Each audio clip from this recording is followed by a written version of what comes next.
ఒక చిన్న పాప ఆ పాప జగన్ని చూడాలనుకుంది. ఎందుకు అంటే వాళ్ళ ఇంట్లో వైఎస్ఆర్ కాంగ్రెస్ పార్టీ అభిమానులు అనుకుంటా, వాళ్ళ మేనమామ వీరాభిమానం అనుకుంటా, గతం నుంచి వైసీపీలో ఉన్నట్టున్నాడు. ఈ అమ్మాయికి కూడా అది అంటించినట్టున్నాడు. అందుకనే జగన్ దగ్గరికి వెళ్ళే ప్రయత్నం చేసినప్పుడు ఆ తొక్కిసలాట్లో వల్ల కాకపోతే అమ్మాయి ఏడ్ చేయడం, అది చూసినటువంటి జగన్మోహన్ రెడ్డి బయటికి రావటం, వచ్చి అమ్మాయిని దగ్గర తీసుకోవడం, అమ్మాయి విపరీతమైన ప్రేమ చూపించింది.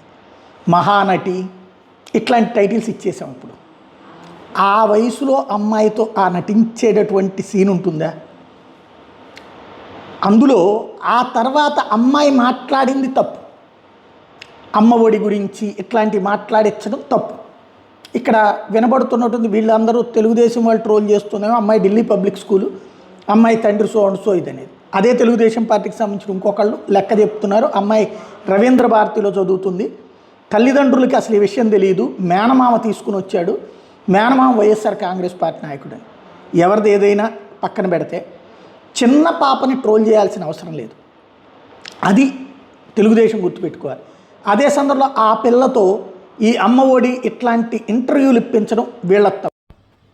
ఎంతవరకు వెళ్ళారు, కలిశారు, ఏడ్చింది, దగ్గరికి తీసుకున్నాడు, ఇట్స్ ఎనఫ్. అంతవరకు అయిపోతే ఇష్యూ ఉండదు. అనవసరంగా చిన్న పిల్లలతో రాజకీయాలు పక్కన పెడితే బెటర్.